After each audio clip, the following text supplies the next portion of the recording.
Shalom, Horas, Menjua-jua. Ya Bapak Ibu, Saudara-saudara, kalau kami katakan shalom, maka jawabnya adalah Tuhanlah kekuatanku. Ya. Sekali diangkat tangan kanannya, kita berkata, Tuhanlah kekuatanku. Maka kalau kami sapa dengan Menjua-jua atau Horas, maka jawabnya adalah Tuhanlah penolongku. Diangkat tangan kanannya juga, katakan Tuhanlah penolongku. Ya, kita coba. Shalom Bapak Ibu. Horas. Iya. Coba yang sebelah ini ya. Yang bagian Nande dulu ya. Shalom kepada Nande. Shalom kepada kaum Bapak. Ya, Menjua-jua Pantakrina. Tuhanlah penolongku. Amin. Iya, kita harus yakin nanti Bapak bahwasanya memang Tuhanlah kekuatan dan penolong kita. Maka itulah yang menjadi tema bagi kita pada hari ini, dikatakan Tuhan menguatkan dan menolong keluarga. Pertanyaannya nanti Bapak, coba kami ingat dulu, kapan terakhir kali Tuhan menolong keluarga dulu? Kapan kira-kira nanti Bapak terakhir kali kita merasakan pertolongan Tuhan bagi hidup kita atau bagi keluarga kita pribadi lepas pribadi? Mungkin ada yang mengatakan, wah baru semalam Pak. Baru semalam aku merasakan pertolongan Tuhan. Disitulah aku perlu beli buku anakku. Disitulah aku perlu membayar uang kuliah anakku ini. Di situ pula lah luar biasa berkat Tuhan mengalir. Cair gaji contohnya ya. Cair hasil ladang dijual dapat harga. Itu pertolongan Tuhan Pak. Ada yang mengatakan, oh bulan lalu Pak aku merasakan pertolongan Tuhan. Aku sakit. Tetapi hari ini Tuhan sembuhkan. Itu pertolongan Tuhan. Tetapi jangan-jangan nanti Bapak, ada di antara kita yang merasakan pertolongan Tuhan, tetapi tidak bisa melihat bahwasanya itu pertolongan Tuhan. Kan begitu? Ah, karena rajinnya aku yang bekerja itu Pak, makanya begini hasilnya. Ah, karena makan obatnya aku makanya sembuh. Bukan karena apa-apa, kan begitu. Tetapi bagaimana hari ini Tuhan mau mengingatkan kita bahwasanya Tuhan itu selalu hadir menolong kita dan menyelamatkan hati kita, keluarga kita masing-masing. Maka Bapak Ibu Saudara-saudara yang terkasih, saya mengingat satu cerita, mungkin kita pernah mendengar. Pada suatu hari di sebuah sirkus, taman malam apa Pak? Pasar malam. Wah, kalau di pasar malam itu ada banyak permainan, ada banyak pertunjukan. Tetapi yang menariknya Bapak Nande, ada pertunjukan seorang bapak yang menantang dirinya dan menunjukkan kehebatannya kepada para penonton. Jadi di dua buah tiang yang besar ditarik satu tali. Nah, lalu Bapak ini katakan, siapa kalian penonton yang percaya kalau saya bisa naik sepeda dari ujung ini sampai ke sana dengan selamat? Lalu Bapak Ibu Saudara, karena dia memang pemain sirkus yang handal dan terkenal, semua orang yakin, iya, kami percaya bahwasanya Bapak bisa menaik sepeda dari sini melewati seutas tali ini sampai ke seberang sana. Kami percaya. Demikian seruan penonton. Maka Bapak itu melakukan atraksinya nanti Bapak. Dia naik sepeda pelan-pelan, dia mengayuh sepedanya dan berhasil menyeberangi seutas tali tadi. Lalu Bapak itu katakan, siapa yang percaya kalau saya naik sepeda sambil mendorong beko dari titik ini dan menyeberang ke titik sana? Siapa yang percaya? Kata Bapak pemilik sirkus itu. Lalu semua menjawab, tetap nanti Bapak. Kami percaya, Bapak hebat, Bapak sudah ahli, Bapak begitu terampil, maka lakukanlah Pak. Kata semua penonton. Tak satu pun penonton yang tidak percaya. Maka pemain sirkus itu melakukan atraksinya nanti Bapak. Dia ambil beko sorong tadi, dia ambil sepedanya, dia naik sepeda, dia sorong beko itu dari seberang menuju seberang, dan berhasil nanti Bapak. Semua orang tepuk tangan, wah luar biasa, engkau hebat pemain sirkus. Lalu Bapak itu katakan, kalau kalian percaya, siapakah yang mau naik ke atas beko ini? Dan aku akan sorong dia dari sini sampai ke seberang sana. Apakah kalian percaya saya bisa melakukan itu? Ya, kami percaya, Pak. Lalu Bapak itu katakan, ayo angkat tangan. Siapa yang mau membantu saya dan naik ke atas beko ini untuk kita lakukan atraksi bersama-sama? Nanti Bapak tahu apa yang terjadi? Tidak satu orang pun yang mengatakan percaya tadi. Tidak satu orang pun yang mengatakan engkau hebat. Engkau tidak mungkin jatuh pemain sirkus. Tak satu orang pun mau naik ke atas beko itu. Karena apa?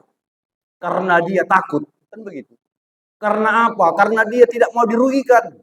Karena apa? Karena dia tidak mau mengambil resiko kepada dirinya. Maka tidak satu orang pun mau naik ke atas beko dan melakukan atraksi tersebut. Tapi nanti Bapak, di dalam keheningan itu, ada seorang anak kecil di belakang mengatakan, saya Pak, saya saja yang naik ke atas beko itu Pak. Lalu dia berjalan, semua orang memperhatikan anak kecil itu, dan dia naik ke atas beko itu. Bapak itu dengan hati-hati mendorong beko yang di atasnya ada anak kecil dan menyeberang dengan selamat. Lalu semua orang banyak tercengang dan bertanya kepada anak kecil itu, "Nakku, kenapa kau berani sekali naik ke atas beko itu? Enggak takut kamu jatuh nanti?" katanya. Bapak Ibu tahu apa jawaban anak-anak itu? "Kayak mana aku nggak percaya, Pak? Kayak mana aku nggak percaya, Bu? Orang dia bapakku kok." Kan begitu. Orang dia bapakku. Aku kenal keahliannya. Sudah berpuluh-puluh tahun dia melakukan atraksi itu. Aku percaya, yakin tidak akan mungkin jatuh sekalipun mengerikan yang harus kami lakukan. Bapak, Ibu, saudara-saudara, inilah gambaran yang terjadi dalam kehidupan orang percaya sampai hari ini. Ada banyak orang yang benar-benar mengatakan, aku percaya kepada Tuhan. Aku yakin kepada Tuhan. Tetapi ketika pergumulan datang ke dalam kehidupannya, ketika penderitaan, tantangan, rasa takut hinggap di hatinya, maka inilah yang menjadi gambaran reaksi orang yang percaya kepada Tuhan. Ya, apakah rasa percayanya bisa lebih besar daripada rasa takutnya tadi? Ini menjadi pergumulan. Apakah rasa percaya, apakah iman kita kepada Tuhan dikalahkan oleh rasa takut kita menghadapi pergumulan-pergumulan di dalam kehidupan kita ini? Atau jangan-jangan nanti Bapak, rasa takut kita juga bisa menghilangkan rasa percaya kita kepada Tuhan. Sama ya kisahnya, sama. Mereka percaya, tapi karena rasa takut itu mereka kehilangan percaya kepada skill dari Bapak itu. Dan yang pasti nanti Bapak, semua orang punya rasa takut. Benar ya? Benar nanti? Ada rasa takut sama Anda saat ini? Apalah yang kamu takutkan sekarang nanti? Coba dulu, Bapak. Pak, ada rasa takut dalam diri Anda, Pak? Enggak, Pak? Tidak. Adalah, kan begitu. Semua orang pasti memiliki rasa takut di dalam hidupnya. Bapak pertua diaken, ada rasa takutnya, Pak? Wah, karena aku bertua, dalam nama Yesus, ku jalani semua. Enggak begitu kan? Begitu. Apalah kira-kira nanti yang menjadi rasa takut itu sekarang ini? Ada beberapa pemuda-pemudi ini takut gemu. Aku takut kali kalau gemu. Maka reaksinya adalah dia akan diet. Diet sampai kurus, begitu. Ada orang tua ini takut sama anaknya. Wah, gimana nanti anakku di perantauan ya? Begitu ya Ibu ya? Gimana nanti dia kalau dia kuliah di Jakarta, bisa enggak nanti dia bertahan di sana? Atau jangan-jangan bisa terpengaruh dengan kawannya, dia takut. Ada juga orang tua yang takut, ya anakku di rumah aja terus. Kan begitu. Bagaimana nanti perkembangannya? Banyak rasa takut. Pemuda-pemudi tahu yang namanya FOMO. Ini sering di story-story pemuda. FOMO. Ada tahu yang FOMO? Fear of missing out. Takut ketinggalan. Ini terjadi tren muda-mudi sekarang. Takut ketinggalan. Maka dia selalu melihat perkembangan zaman, bagaimana yang terbaru, bagaimana makeup yang terbaru, skincare yang terbaru, bagaimana gadget yang terbaru, gaya terbaru, semua harus kuikuti. Kan begitu. Akhirnya apa? Segala hal dilakukan. Udahlah maru takut jadi, kan begitu. Udahlah begini pun jadi. Itu rasa takut. Artinya nanti Bapak, tidak ada manusia yang tidak memiliki rasa takut di dalam dirinya. Karena memang rasa takut itu adalah salah satu emosi yang paling mendasar di dalam kehidupan kita. Rasa takut bisa membuat orang menjadi tidak berdaya. Rasa takut bisa membuat orang menjadi lemah, menjadi tidak percaya, seolah-olah dia tidak memiliki iman dan pengharapan. Bahkan ada orang karena rasa takutnya, dia tidak lagi melakukan apa-apa. Udah lancenglah aku. Nggak ikut lagi aku ke sana. Udahlah, aku kecewa. Aku takut. Nanti begini-gini lagi aku. Aku takut kalau aku digosipi lagi. Ada orang karena rasa takutnya dia mundur. Kalau bahasa Bataknya mandele. Ya, tidak lagi mau melayani. Tidak lagi mau melakukan yang terbaik dalam hidupnya. Artinya nande Bapak, rasa takut itu bisa sangat mempengaruhi kehidupan manusia. Itu negatifnya. Lalu apa hal positif sehingga Allah memberikan emosi rasa takut di dalam kehidupan kita? Ternyata rasa takut juga memiliki peran penting dalam kehidupan kita. Rasa takut mengajari kita untuk mempersiapkan diri melakukan yang terbaik. Rasa takut membuat kita berhati-hati menghadapi apa yang harus kita hadapi. Enggak bisa sembrono. Kan begitu. Semua ada sebab dan akibatnya. Kalau begini maka hasilnya begini. Kalau baik maka yang baiklah yang ia dapatkan. Kalau buruk maka buahnya akan buruk. Maka rasa takut untuk menerima hal yang buruk itu mengajari kita bersikap berhati-hati agar tidak jatuh kepada hal yang buruk itu. Kan begitu. Lalu bagaimana kita mau melihat firman Tuhan yang hadir pada saat ini?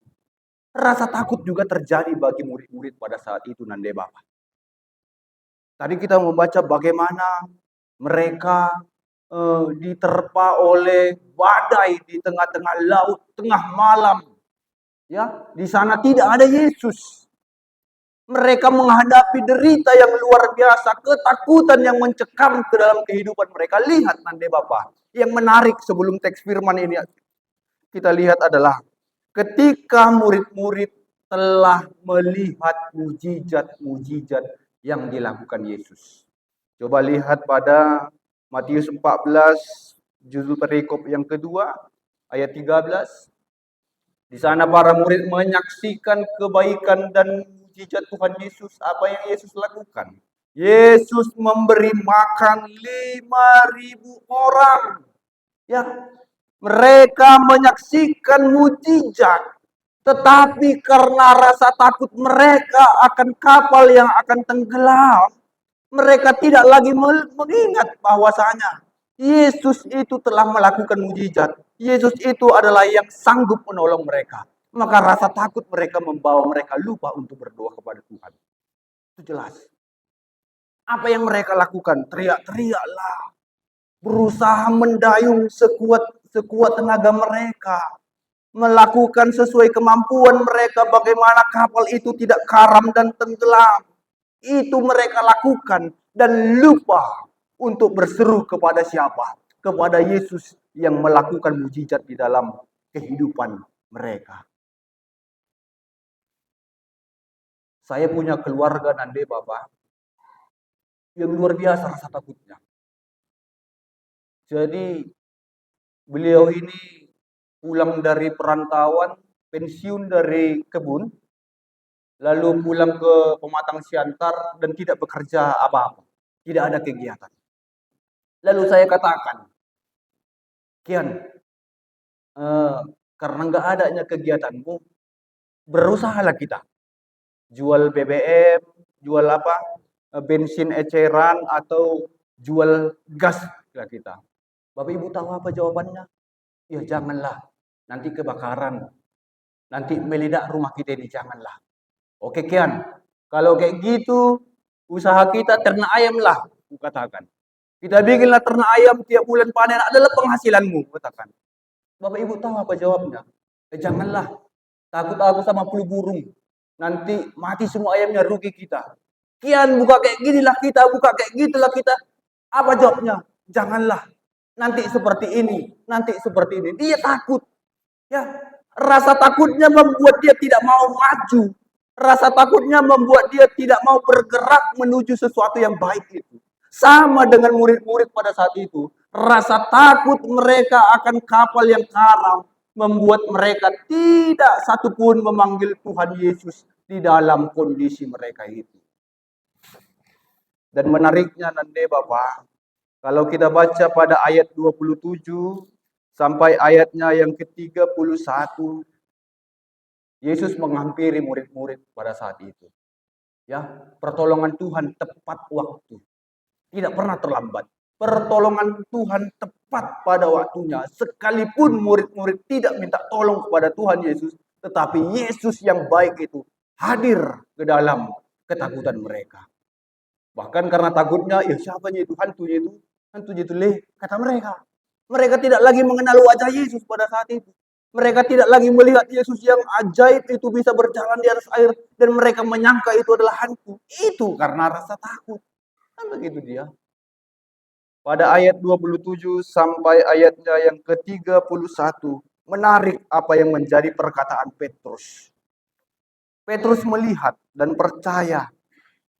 Pada ayat yang ke-27 dikatakan, tetapi segera Yesus berkata kepada mereka, tenanglah, aku ini, jangan takut.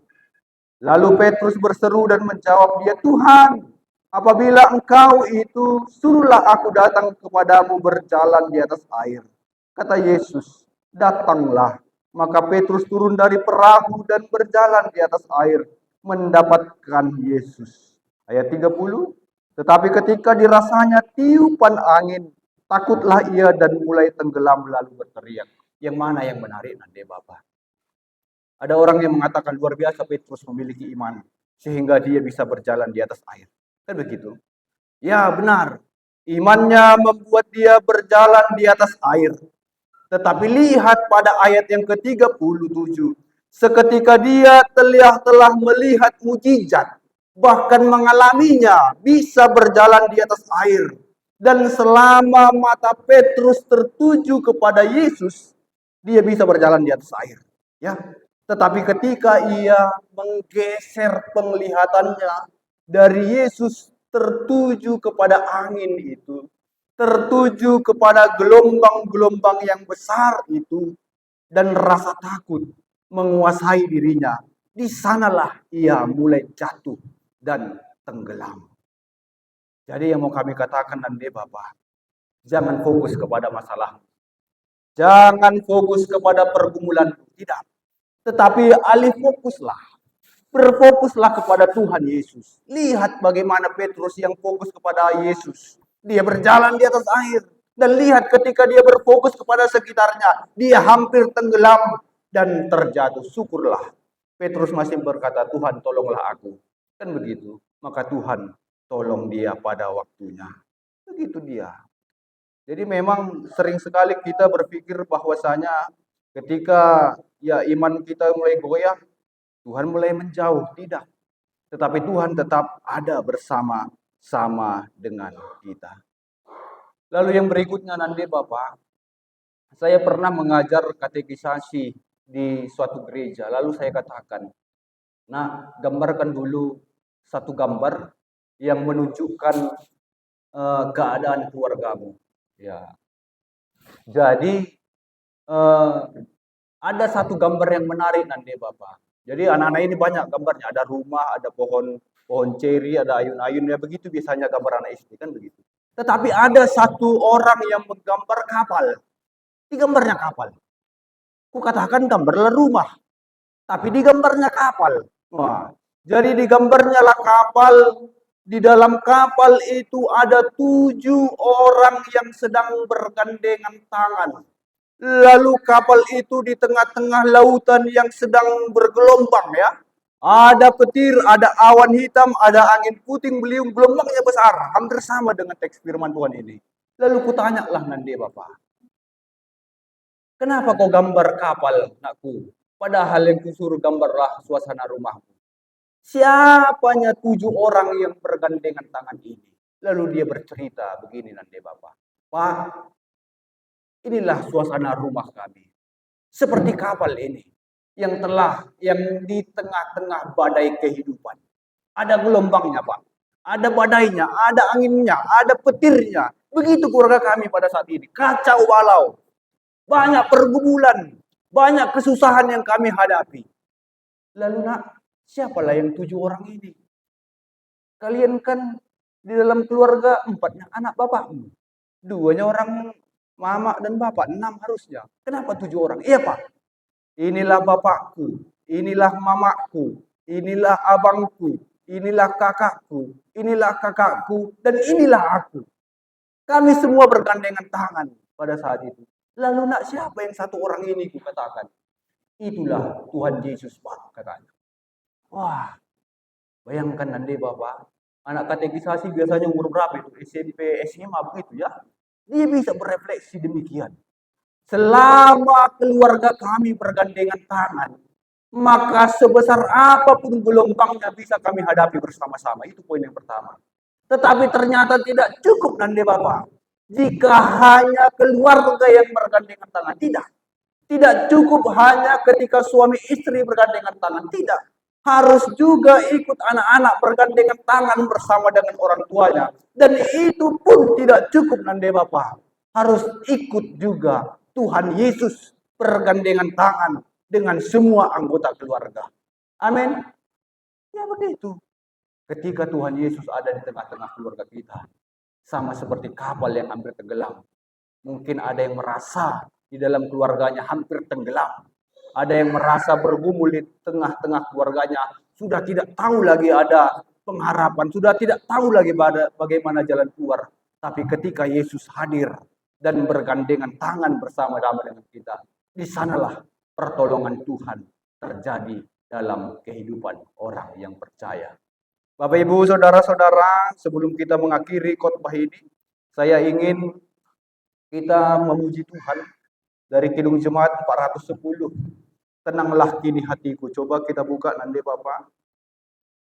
Saya ingin kita sembari menyanyikan ini, kita juga membayangkan betapa susah, betapa bergumulnya kehidupan kita. Sudah, ya?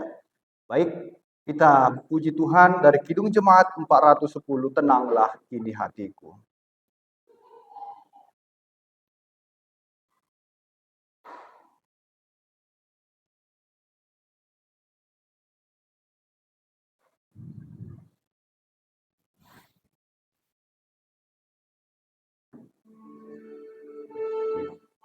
Sembari kita membayangkan pergumulan kehidupan kita, maka inilah jawaban Tuhan bagi kita nanti Bapak.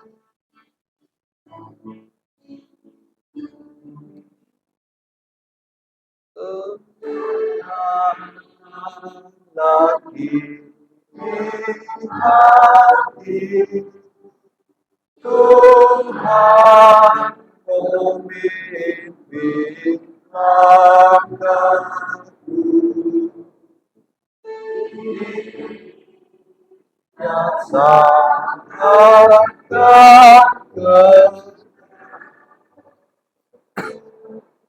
ku rasakan. Dengan iman kita katakan, Tuhan kaya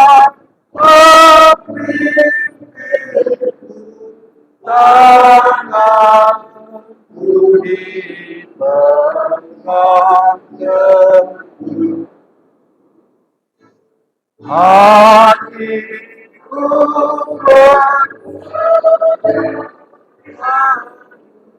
Tuhanlah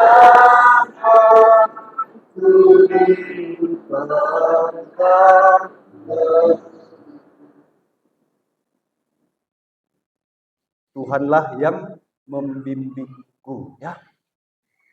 Bapak Ibu, kehidupan saudara dan saya tidak selamanya senang, ya. Kehidupan saya dan saudara tidak selamanya senang. Ada poin-poin tertentu Tuhan izinkan kita bergumul. Ada poin-poin tertentu Tuhan kasih gumul yang tidak mudah bagi kehidupan kita. Bapak, Nande, ada momen di mana hari ini kita bersuka cita, hari ini kita tertawa bersama, ceria bersama. Jangan-jangan bentar lagi kita harus bergumul. Jangan-jangan bentar lagi air mata kita akan terjatuh, Tuhan izinkan. Maka kalau nanti ada persoalan nanti Bapak yang Tuhan izinkan dalam kehidupan saudara dan saya, langkah pertama sekali, jangan masuk kamar bilang kepada Tuhan, Tuhan kenapa begini? Kenapa harus seperti ini Tuhan? Tidak. Tetapi langkah pertama, silahkan masuk kamar, duduklah, diamlah, merenungkanlah setiap kebaikan Tuhan di dalam kehidupanmu. Dan mulailah puji Tuhan. Katakan, haleluya, haleluya. Puji Tuhan. Biarkan Allah yang maha besar menghadiri kita yang kecil ini. Biar Allah hadiratnya datang ke hadapan kita. Merangkul apa anakku. Ceritakanlah pergumulanmu. Aku siap untuk menolong engkau. Memang benar Nande Bapak. Masalahnya tidak selesai. Pergumulannya tidak serta-merta selesai. Tetapi yakinlah, kekuatan Tuhan berikan di dalam kita menghadapi persoalan-persoalan kehidupan kita ini. Amin. Amin. Kita berdoa.